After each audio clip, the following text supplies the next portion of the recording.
My name is Callie. I'm 31 years old.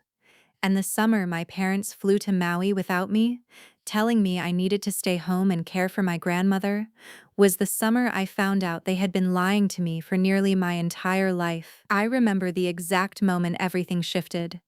It was a Tuesday evening in late June, and the house smelled like lavender and old wood, and the particular kind of quiet that only exists when a place has been emptied of everyone except the people nobody wanted to bring along. I was in the kitchen making chamomile tea for my grandmother, Nana Rose, when she reached out and took my wrist in her small, papery hand.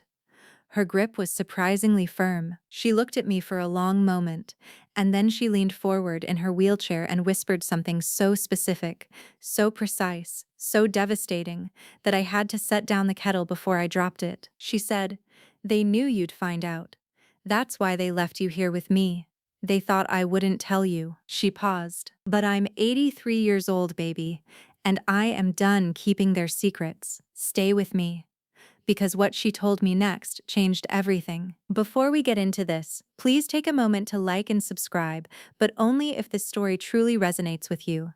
These videos take everything I have to make, and every single subscriber reminds me that telling the truth is worth it. And I want to hear from you right now.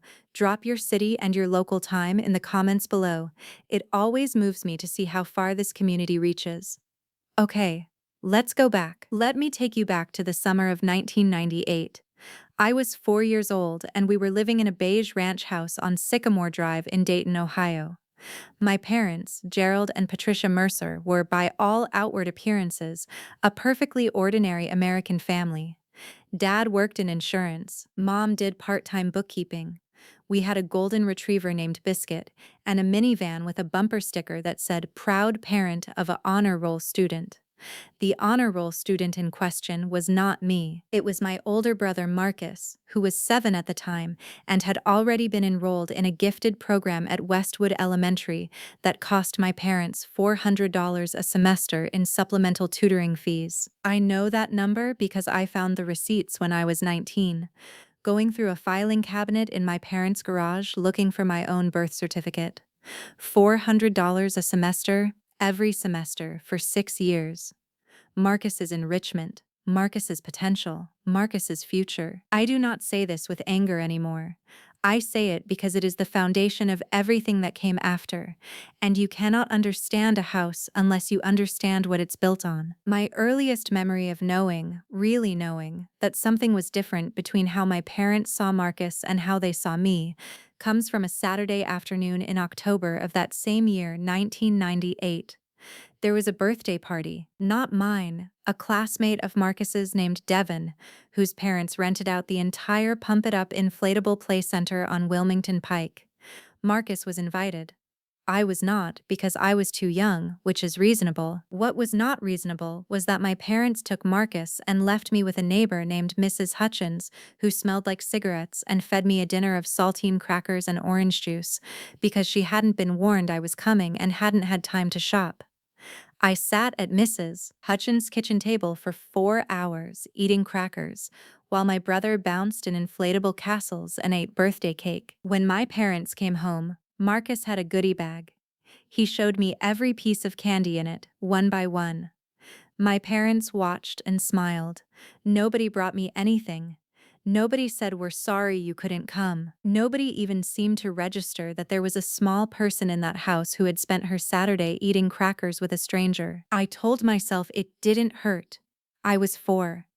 I didn't have the language for what it was yet. The language came later. By the time I was 12, the pattern had a shape I could trace with my eyes closed.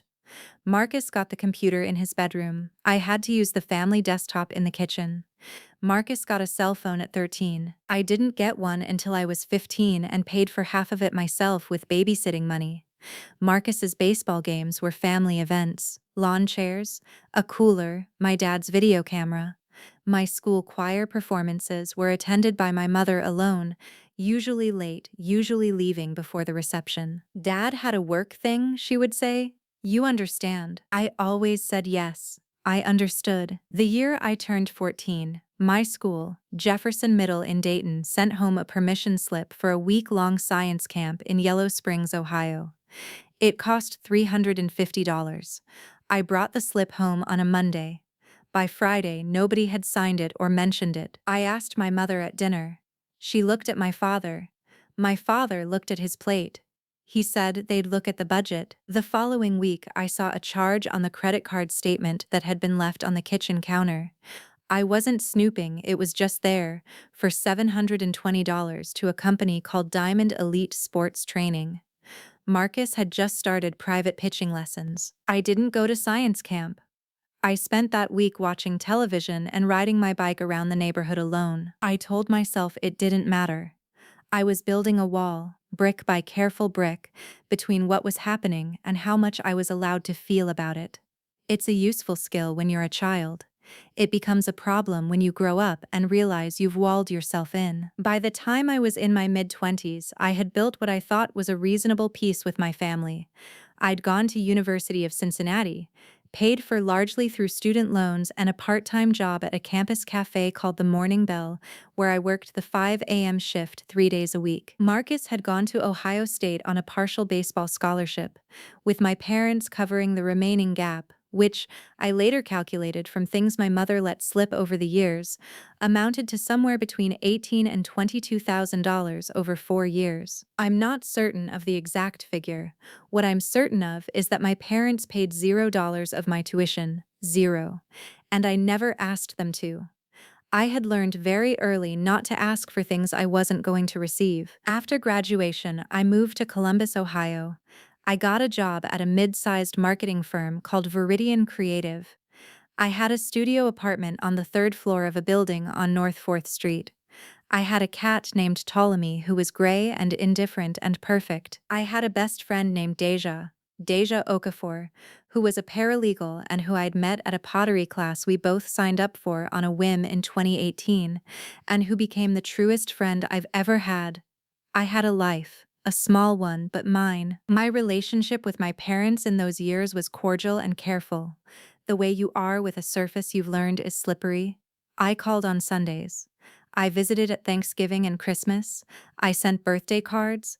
I did not overshare. I did not ask for things. I did not ever bring up the science camp or the tutoring receipts or the $720 for Marcus's pitching lessons. Marcus himself had moved to Phoenix, Arizona after a knee injury ended his baseball career at 23. He worked in pharmaceutical sales, which suited him. He had always been charming and persuasive in the easy, uncomplicated way of people who have never been told no. He was married to a woman named Stephanie, who was perfectly nice in that way that makes you feel obscurely tired. They had 2 kids, Connor and Bree, who were 7 and 5 respectively by the time the story reaches its peak. My Nana Rose, my mother's mother, lived with my parents in Dayton. She had moved in 3 years earlier after a minor stroke left her with limited mobility and the need for a walker, and eventually a wheelchair. She was, in every meaningful sense, the warmest person in my family. Nana Rose had worked as a seamstress for 40 years, and she had a particular way of looking at you when you spoke that made you feel like the most important person in the room. She remembered every birthday without being told. She saved newspaper clippings of things she thought you'd find interesting. She called me baby until the day I described, which was not the end. She's still alive, still sharp, still in Dayton. But she said it in that moment in the kitchen, with a weight that made it mean something different than it ever had before. Let me tell you how the Hawaii trip began. It was February of 2024. My parents called me, a video call, which was unusual, they usually just phoned. And when I answered, my mother was wearing a lei, a plastic one from a party supply store. She held it up and shook it and said, "Callie, we have news." The news was that they were planning a family trip to Maui. A big one, a reunion-style trip to celebrate my parents' 40th wedding anniversary, which fell in August of that year. They had found a vacation rental on the North Shore near Paia, a 4-bedroom house with a pool, renting for $6,200 for 2 weeks. They were splitting the cost between themselves, Marcus and Stephanie, and 2 of my parents' close friends, the Hendersons, who had been in their lives since before I was born. Phil and Donna Henderson. Their adult daughter, Amber, was also coming. 7 adults, 2 children, Connor and Bree. And me. Or so I assumed. I said, "Oh wow, Maui. That sounds incredible. When are we booking flights?" There was a pause. My mother looked at my father. My father, off screen, made some kind of gesture I couldn't fully see. My mother said, "Well, that's actually the thing we wanted to talk to you about, sweetheart. We've been thinking about Nana Rose." I said, "What about Nana Rose?" And my mother said, "The house we're renting, it's really not accessible for someone in a wheelchair, lots of steps, and the flights are long, and the heat, you know how the heat affects her circulation? And honestly, we were thinking, if you stayed back with her, you two could have your own little staycation. We'd leave you the car. We could even send some money for groceries." I sat very still. "Some money for groceries," I said. "For you and Nana. Just to cover meals while we're away. We'd only be gone 2 weeks." I have replayed that call in my mind so many times since then that the images have gone slightly soft, the way a photograph does when you handle it too much. I remember noticing the plastic lay. I remember the quality of the light in my parents' living room, that flat, mid-February Ohio light that makes everything look slightly expired. I remember feeling the wall inside me go up so fast it was almost audible. I said, "Sure, I can do that." And I hung up and I sat on my kitchen floor, and Ptolemy came and stepped directly on my face, because he is a cat and that is what cats do. And I held him there and breathed. I called Deja. She answered on the second ring and I said, "They're doing it again." She said, "How bad?" I said, "Hawaii." There was a silence. Then she said, "Callie." "No, 45th anniversary trip. The whole family. Me? I get to stay home and babysit my grandmother. She's 83. She's 83 and the most capable person in that house. And also not the point." Deja said something then that I have thought about many times since. She said, "You know you don't have to say yes. You know that, right? You could just say no." And I said, "She needs someone." Because the thing is, Nana Rose did need someone. Her mobility had declined further in the past year. She needed help getting in and out of the shower, she couldn't drive, she needed medication at specific times. She was not in any danger, but she was not someone who could be left alone for 2 weeks, either. And I genuinely loved her. That part was true. The problem was not that I was asked to care for Nana Rose. The problem was that I was the only one asked. The problem was Marcus, who was 45 minutes from Dayton on a direct flight, who had a wife and a flexible schedule in pharmaceutical sales, who had received $22,000 of educational support from these same parents. Marcus was going to Maui with his wife and his children. I was not. If you've ever been the one your family treats as available, as the one who doesn't have real commitments, as the one who can be asked because she'll probably say yes, drop a star in the comments, because I know you're out there, and I want you to know I see you. The months between February and July were a particular kind of slow torture. My parents would call with updates about the trip, the snorkeling excursion they'd booked, the luau they were planning for the first Saturday, the car they'd rented, a Jeep. They were renting a Jeep to drive around the road to Hana, which my mother had seen on a travel special and described to me in loving detail on a Sunday call in April while I was doing my laundry. I asked once, around March, whether there was any way to find a care facility or a respite nursing service for Nana Rose, something that would allow me to come along. My father said, and I wrote this down because I knew even then that I'd need to remember it. He said, "Those places are expensive, and besides, Nana Rose would be uncomfortable with strangers. She trusts you, Callie. You're the responsible one." I wrote that down. The responsible one. I underlined it twice. I spent April quietly fuming and outwardly functioning. I went to work at Veridian Creative, where I had by then been promoted to senior account manager. A title that came with a 12% salary bump and the particular exhaustion of being responsible for things while someone else gets the credit, which I was very practiced at. I worked on a campaign for a regional hospital system that I was proud of. I had dinner with Deja on Thursdays. I went to my pottery class. I called my parents on Sundays and listened to trip updates and said things like, "That sounds amazing and you're going to love it." In May, I sent my mother a thoughtful email. I had drafted it for 3 days. I said that I understood the caregiving request and that I was genuinely willing to care for Nana Rose, but that I wanted to talk about whether there was a way to involve me in the celebration even remotely. A video call during the anniversary dinner. A card. Something to acknowledge that I was part of this family too. I said I'd been feeling increasingly like an afterthought, and I wanted to address that before it became something I couldn't get past. My mother's reply came 4 days later. It was 3 sentences. I'm sorry you feel that way. You know we love you. We'll talk when things settle down. Things didn't settle down. They accelerated. By June, the trip was 7 weeks away and fully booked. Flights, house, jeep, excursions. Nobody had brought up my email again. I sent one follow-up, no response. I texted my father directly and asked if we could talk on the phone. He said, "Of course, I'll call you this weekend." He did not call. I called Marcus. I almost never called Marcus directly. Our relationship had always been the kind of sibling dynamic built on proximity rather than genuine closeness, like two plants sharing a windowsill, but not the same soil. He answered, sounding surprised. I told him how I was feeling. I said, as clearly as I was capable of saying it, that I felt like I was being left out and left behind, and that I was struggling to understand why caregiving for Nana Rose was my responsibility and not a shared one. Marcus said, I mean, you know how it is. You're better at that stuff than me. You've always been more patient. I said, Marcus, she's your grandmother too. He said, I know. But honestly, Steph and I have been looking forward to this trip for months. The kids need it too, you know. Connor has been having a hard year at school. I said, what does Connor's school year have to do with whether I get to attend my parents' anniversary trip? He said, look, I hear you, I do.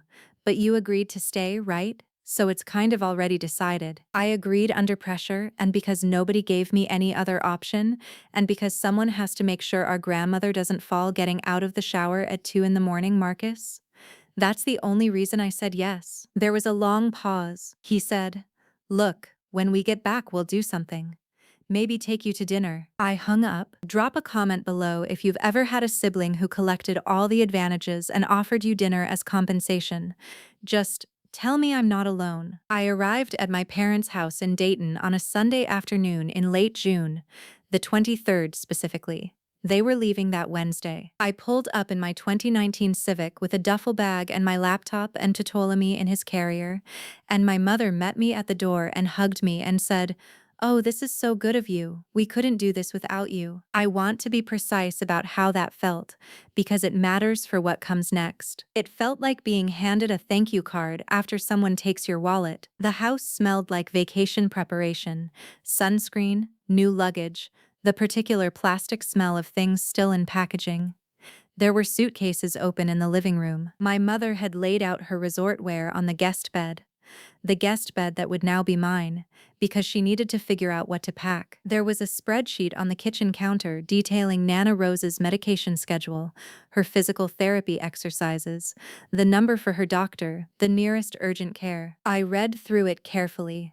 I am the responsible one. Nana Rose was in the sunroom when I came in her wheelchair by the window. She was reading a Maeve Binchy novel, and she looked up when I entered, and her whole face changed into something warm and relieved and complicated that I would not fully understand for another 4 days. She reached for my hand and held it. Callie, she said. Hi, Nana. She looked at me for a long moment, then she said, very quietly, so my mother couldn't hear from the kitchen where she was making a list. I need to tell you something. But not yet, not while they're here. I frowned. What do you mean? She squeezed my hand. Wait, she said. And her eyes, and I cannot overstate this, her eyes were full of something that looked an awful lot like guilt. Not her own guilt, someone else's guilt, that she had been carrying for them. I let it go. I thought maybe she was emotional about the trip, about being left behind herself. Because yes, Nana Rose was also not going to Hawaii. Her own daughter, my mother, was leaving her in the house with her granddaughter while she went on a 2-week vacation. I had not fully absorbed that layer of the situation until that moment, standing in the sunroom, watching an 83-year-old woman look at me like she was apologizing for something she hadn't done yet. The next 3 days were a flurry of my parents preparing and me quietly learning the household. I made notes. I figured out the shower chair positioning Nana Rose preferred. I learned that she liked her tea with exactly 1.5 spoons of honey, and that she watched Jeopardy at 7 every evening without exception, and that she had a standing phone call with her friend Evelyn from her old church every Tuesday at 10 a.m. I was, in the way I've always been, thorough. I was good at this. I hated that I was good at this. My parents left on a Wednesday morning. My father hugged me at the door and said, "We really appreciate this, Cal. Really."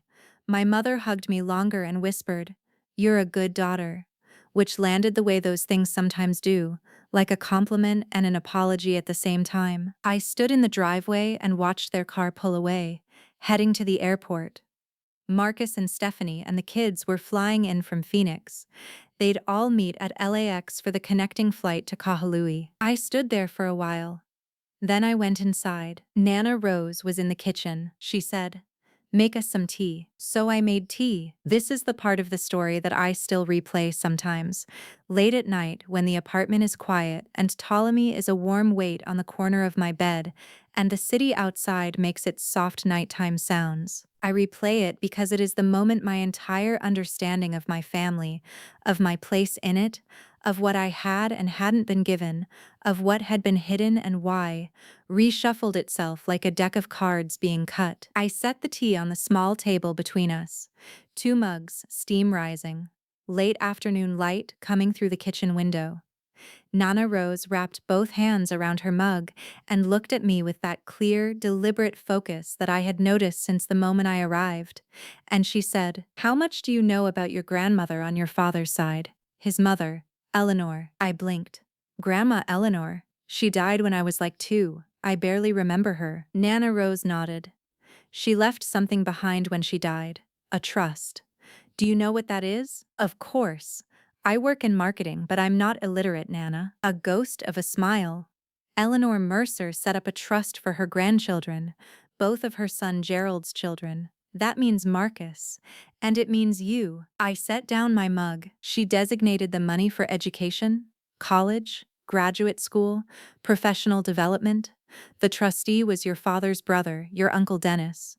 Dennis was supposed to distribute it equally when each grandchild reached 18 and enrolled in higher education." The room was very still. "Callie, there was $140,000 in that trust. 70,000 for Marcus. 70,000 for you." I heard a sound that I think was my own breathing. "Marcus got his 70,000 when he turned 18 and enrolled at Ohio State. Your parents, your father and your Uncle Dennis, made arrangements. They redirected your portion." "They what?" "They told Dennis you weren't going to college, that you'd decided not to enroll, that the money should be redirected to supplement a family investment account." I stared at her. "I wasn't, Nana. I did go to college. I went to UC. I have $68,000 in student loans." "I know," she said. And her voice was very quiet. "I know you do." 5 seconds of silence. The kitchen clock ticked. Outside, a car passed on the street. I became aware of my hands, specifically of how tightly I was holding the edge of the table. "How do you know this?" I said. "Finally, because Eleanor told me before she died. She was my friend. We were in the same church circle for 20 years. She told me what she'd set up. She was proud of it. She wanted both of her grandchildren to have what they needed." Nana Rose paused. "When you went to college and came out with all that debt, I asked your mother directly. I said, 'Patricia, what happened to Eleanor's money?' And she didn't answer me for a long time. And then she said there had been a misunderstanding, a paperwork issue, that it was being sorted out." "That was 13 years ago," Nana Rose said. "I let it go. I should not have let it go. I am telling you now because I am 83 years old and I don't have the luxury of waiting for the right time anymore." She reached across the table and put her hand on mine.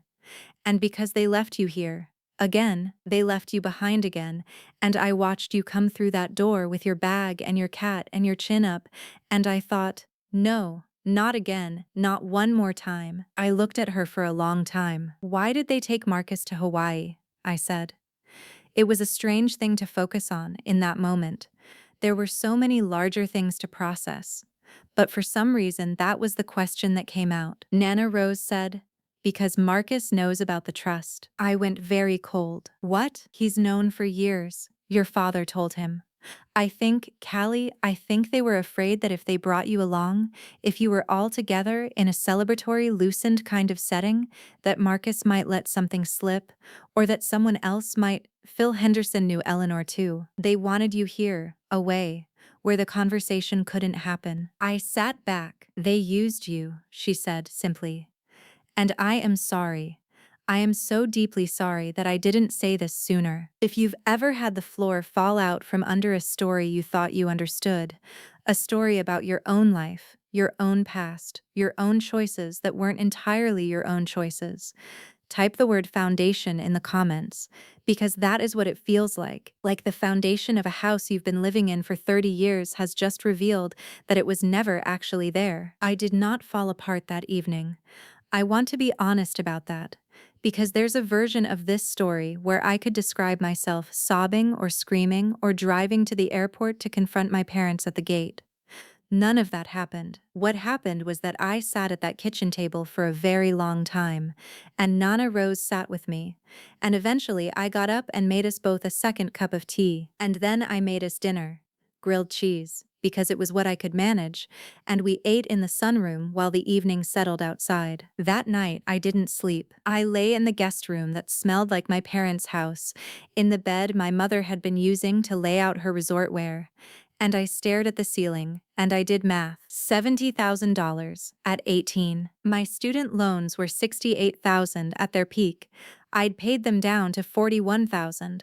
I had started paying them at 22, and I was 31, and I had been paying for 9 years, and I still owed $41,000. If I had received that money at 18, if I had gone to UC knowing that I had an inheritance, even a modest one, that was supposed to cover my education, what would have been different? I wouldn't have had to work the 5 a.m. shift at the morning bell. I might have had more energy for my actual coursework, might have pursued the graduate program in communications I looked at and decided I couldn't afford. I might have bought an apartment instead of renting. I might have invested the surplus. I might have started a business. I might have, and this is the one that gets me even now, I might have felt at 18 like someone had believed in my future. That's what a trust fund for education is. It's not just money, it's a message. It says, we expect you to have a future worth investing in. Marcus received that message. I received silence. The next morning I called Deja. It was 6:30 a.m. and she answered immediately, because Deja has always kept emergency friend availability like most people keep emergency cash, quietly, without being asked. I told her everything, all of it. She listened without interrupting, which is one of her greatest gifts. When I finished, she said, "Okay. First, are you okay?" "No," I said, "but I'm functional." "Okay. Second, you need documentation. You need to know for certain before you do anything. Deja is a paralegal. This is why God put her in my life," she said. Trusts are public records when they go through probate. Eleanor Mercer's will and trust documents should be accessible. Do you know the county she lived in? Montgomery County. She lived in Dayton her whole life. Then you can request the probate records. It'll take some time, but it can be done. I can help you, and you should find Uncle Dennis. I had not spoken to Uncle Dennis I had to think about it, at least 6 years. He lived in Knoxville, Tennessee. He'd been at my parents' Christmas party once when I was about 24, and we'd had a perfectly forgettable conversation about the weather. He was a quiet man, thin, with the slightly hunted look of someone who had done something they're not proud of, and has been waiting ever since for it to catch up with them. I was beginning to understand why. I found his phone number through my mother's address book, which she kept in a drawer in the kitchen in the aggressively analog way of people who don't trust the cloud. I took a photo of the page. I would call him, but not yet. First, I wanted the documents. First, I wanted to know exactly what I was dealing with before I called anyone, because I had learned, through 31 years of experience with this particular family system, that if you show your hand without evidence, you will be told you're misremembering, oversensitizing, being dramatic, making things bigger than they are. I was not going to give anyone that option. The 2 weeks I spent in my parents' house with Nana Rose are, strangely, among the most peaceful I can remember having in that building. With my parents absent and the particular performance that their presence required, the house became something quieter and more honest. Nana Rose and I made breakfast together in the mornings. She peeled fruit from her wheelchair with a focused dexterity that always impressed me, her small hands working with the muscle memory of 40 years of sewing and cooking. We watched Jeopardy! We talked. We talked more honestly than I had talked to any member of my family in decades. She told me about her friendship with Eleanor Mercer, about the years of church circles and potluck dinners, and the particular intimacy of women who share the same small world. She told me that Eleanor had been proud and sometimes prickly, but that she had loved her son Gerald, my father, and that she had also quietly worried about him, his tendency to take the easier path, to let things slide when they became inconvenient, to let someone else bear the weight. She didn't think he would do something so deliberate, Nana Rose said. She thought the worst he would do was neglect. She didn't think he'd reach into your pocket directly. Do you think he thought of it that way? I asked. As reaching into my pocket? She considered this seriously. I think he told himself a story, she said. I think the story was that you'd be fine, that you were capable, that you'd figure it out, and that story let him take the money without looking at what he was actually doing. He was right, though, I said. I was fine. I did figure it out. Callie, she said. Being fine is not the same as being treated fairly. I have thought about that sentence every day since she said it. Meanwhile, Deja was working. She filed a public records request for Eleanor Mercer's probate documents through the Montgomery County Probate Court. The process took about 10 days. She called me on a Wednesday afternoon, 11 days into my stay, while I was sitting on the back porch watching cardinals at my parents' bird feeder. I have the trust document, she said. And? You and at. It's real. It's exactly what Nana Rose described.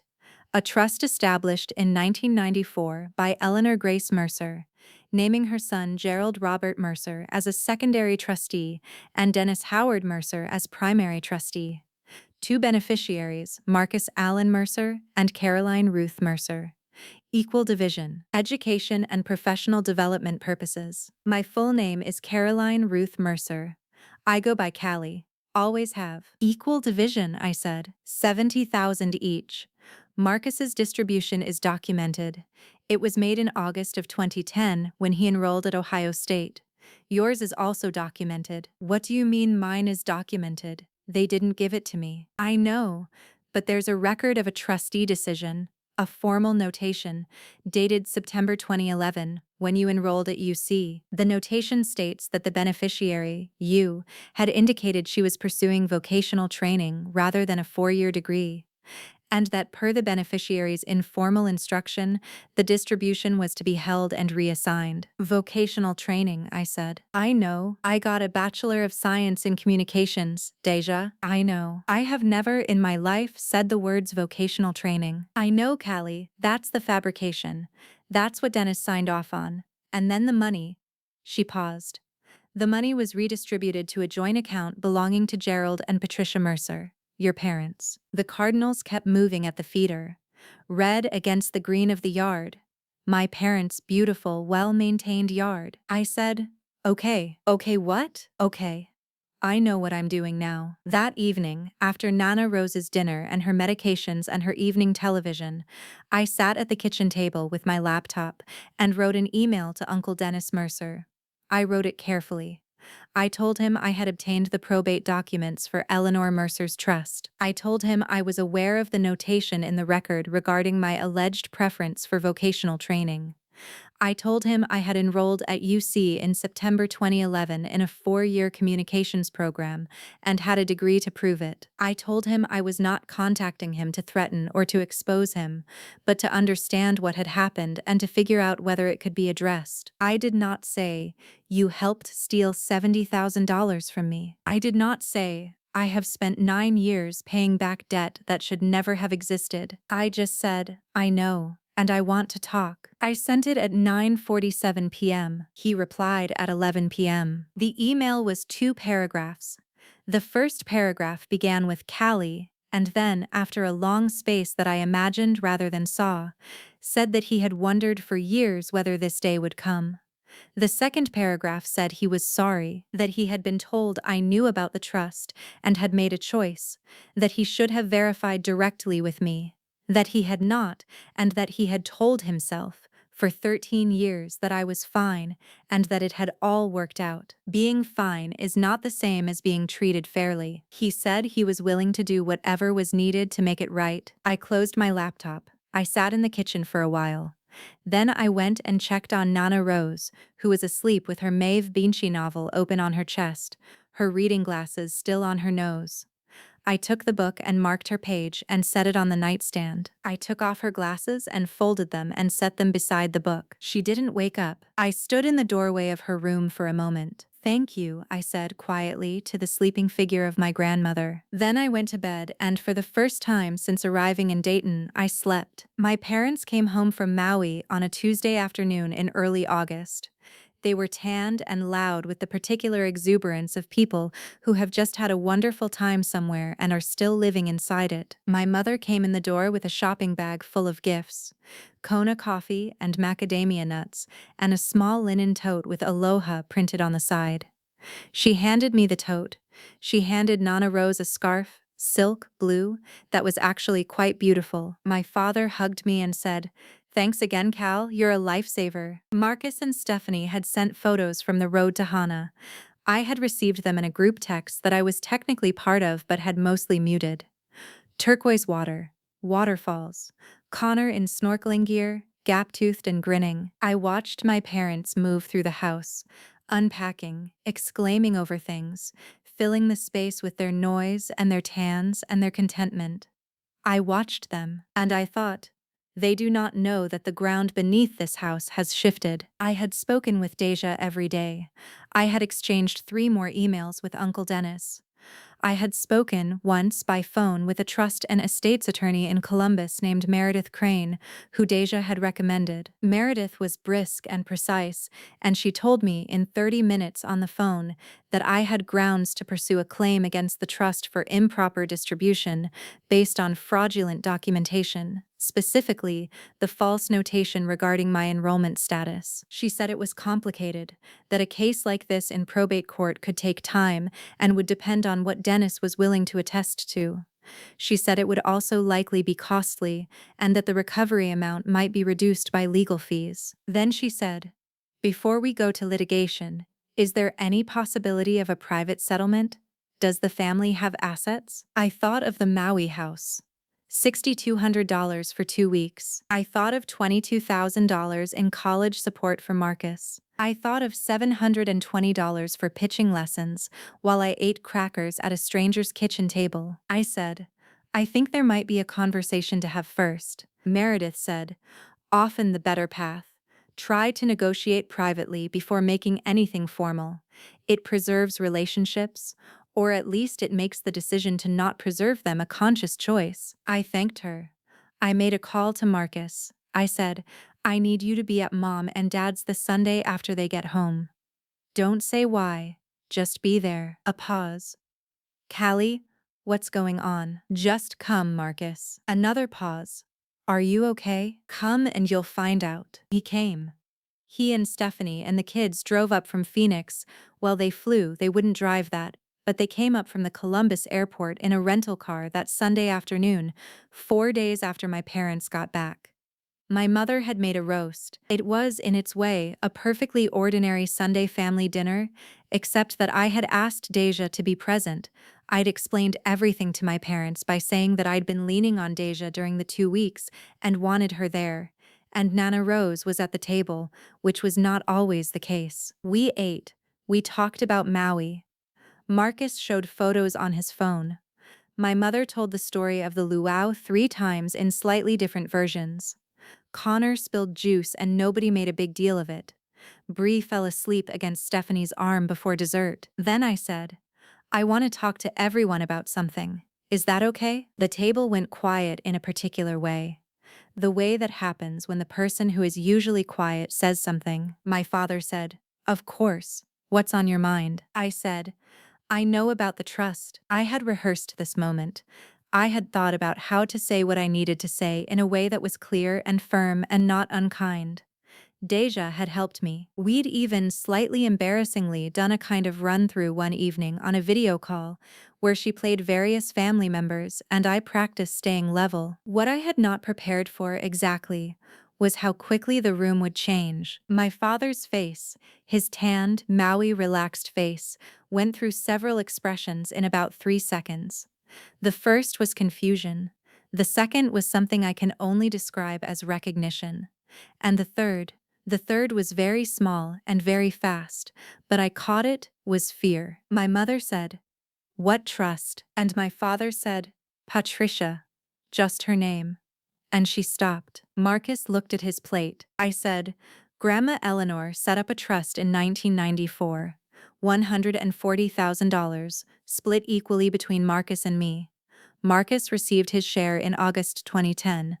I did not receive mine. A falsified notation in the trust record states that I indicated I was pursuing vocational training. I was enrolled in a 4-year communications degree. The $70,000 intended for me was transferred to a joint account belonging to you two. I looked at my parents. I have the trust document. I have the distribution records. I have email correspondence with Uncle Dennis. And I have spoken with a trust and estates attorney in Columbus. 5 seconds of silence. The clock on the kitchen wall ticked. Nana Rose sat with her hands folded on the table, very still. My mother said, quietly, Callie. My father said, It wasn't, and then he stopped, and then he started again. It was a complicated situation. I'm listening, I said. He looked at his hands, he said. At the time, the trust was structured for education. And you hadn't seemed interested in college. You hadn't applied early. You were uncertain. I applied in October, I said. Regular decision. I was admitted in January. I enrolled in September. I was never uncertain about going to college. I was uncertain about some other things, the way all 17-year-olds are. But I always planned to go to college. Dennis said. Dennis says he was told I'd decided not to go.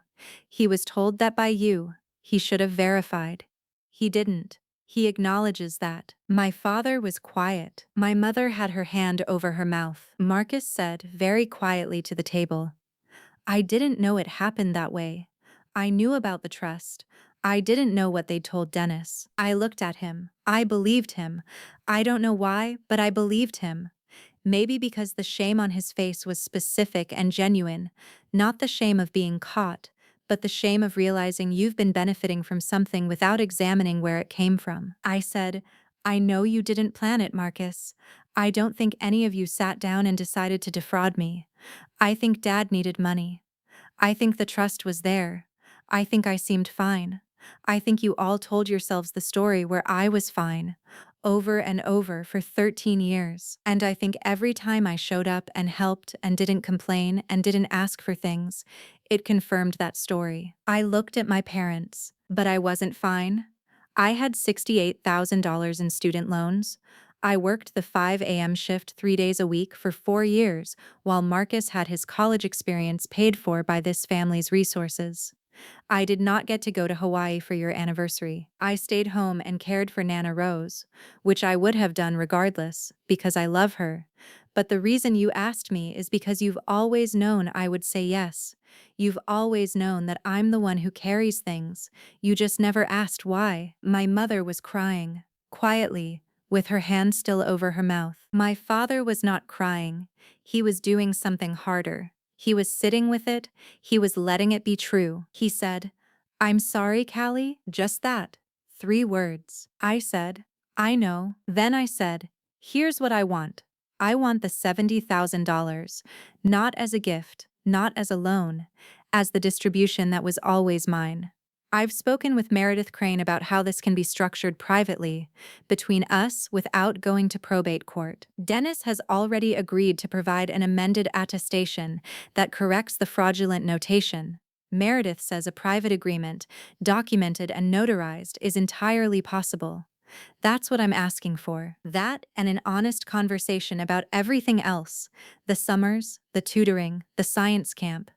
Not because I need an itemized apology, but because I am not willing, going forward, to pretend that none of it happened. Marcus said, "The science camp?" I looked at him.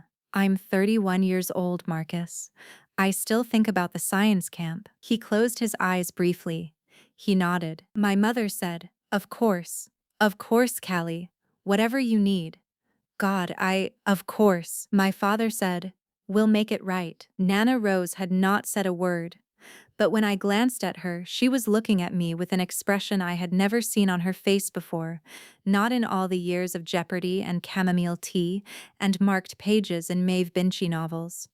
She was looking at me like something she was proud of, not the way you're proud of someone for winning a prize, the way you're proud of someone for becoming themselves. I had to look away. The private agreement took 3 months to finalize. Meredith Crane drafted it. Dennis Mercer provided his amended attestation. My parents used their investment account, the one Meredith quietly confirmed that had received redirected trust funds over the years, to issue the settlement. $70,000, transferred in 2 installments to a dedicated account I opened at Huntington Bank specifically for this purpose. In October of 2024, the first installment arrived, $35,000. I sat in my apartment on North 4th Street in Columbus, with my laptop open, and I looked at the balance and I didn't cry, which surprised me. I thought I would cry. Instead, I felt something steadier than that: a writing. The way a ship feels, I imagine, when its ballast is finally correct. Not triumphant, just balanced. Just true. The second installment came in January of 2025. I paid off my remaining student loan balance, $41,000, in a single payment. The loan servicer sent me a confirmation email with the subject line, "Congratulations, your loan has been paid in full." I printed it out and put it on my refrigerator under a magnet that Deja had given me years ago, a silly ceramic sun from a farmer's market in Clintonville. I put it there and looked at it for a long time. Then I took the remaining $29,000 and I made a plan. There is a life I am building now that I want to describe to you, not to boast, but because I think you deserve to see what happens after. What the after looks like. It is March of 2025. I am still in Columbus. I still have my job at Veridian Creative, though I am now negotiating a contract to go partially freelance, which terrifies me in the best way. I still have Ptolemy, who has developed a preference for sleeping directly on my keyboard that is inconvenient and perfect. I still have Deja, who is my person, my chosen family, my Sunday dinners and Thursday pasta nights, and the friend who showed up with sparkling water and a true crime podcast the first night I cried about the trust, and who did not try to fix it, just sat with me, the way you do when you love someone properly. I used some of the remaining settlement money to take a trip. I went alone. I went to Lisbon, Portugal, for 10 days in February. I stayed in a small apartment in Alfama, and I ate pastéis de nata for breakfast every morning, and I walked until my legs ached, and I sat in little tiled cafes with novels I'd been meaning to read for years, and I watched the light on the Tagus River in the late afternoon, which is one of the most beautiful things I have ever seen. I brought myself. That was the whole point. I brought myself somewhere beautiful, and I stayed there, and I existed there, and no one needed me to be the responsible one, not for 10 days. I was just a woman on a trip, 31 years old, in Lisbon, watching the light. My relationship with my parents is, and I want to be honest about this because the easy thing would be to say it's transformed, that we've had a great healing, that we're closer than ever. My relationship with my parents is careful and evolving. My father has made more effort than I expected. He calls more. He asks questions, real ones, and then he listens to the answers, which is new for him. We had a conversation in November that was the longest real conversation we'd ever had. Just the two of us, on the phone for almost 2 hours. He told me things about his own childhood, about his relationship with Eleanor, about the particular small cruelties of a family that loves but doesn't always like itself. I didn't forgive him in that conversation. I'm not sure I've fully forgiven him yet. And I'm not going to tell you I have because I don't think forgiveness works that way, not for things that compound over decades. But I am willing to keep talking. That's where I am.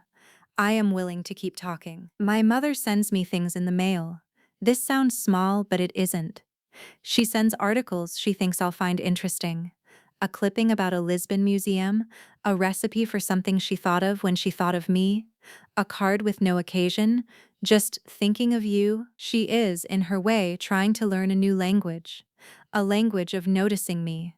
She's 40 years late. She's learning it anyway. I receive what she sends. Marcus called me in September to tell me that he had opened a savings account for Connor and Bree. A college fund, equal amounts, equal everything, automatically drafted every month. He said, I want to make sure I do it right. He didn't say anything else. He didn't need to. And Nana Rose. Nana Rose is still in Dayton, still in the sunroom, still reading Maeve Binchy, still watching Jeopardy at 7. I visited her in November and we had tea and she told me about her phone call with Evelyn and we watched Jeopardy and she got 3 answers right before the contestants buzzed. When I left, she held my hands in both of hers for a long moment. She said, "You did good, baby." I said, "I had help." She shook her head. "Not really," she said. "You just needed the information. The rest was always in you." I've been sitting with this story for months, thinking about how to tell it to you, about what exactly I want you to take from it. Because I didn't want this to be a revenge story, and I've been careful to make sure it isn't one. Not because I'm a saint, but because revenge isn't the point. Revenge is small and sharp and it closes things down.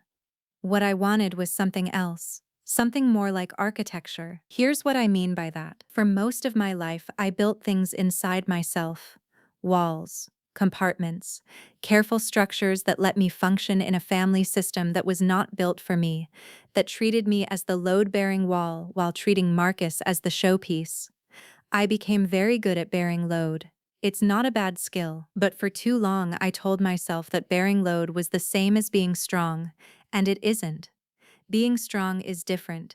Being strong is knowing what you're owed, not from entitlement, but from simple, honest fairness, and being willing to say so. Being strong is not the same as being silent. Being strong is not the same as being fine. I am rebuilding, now.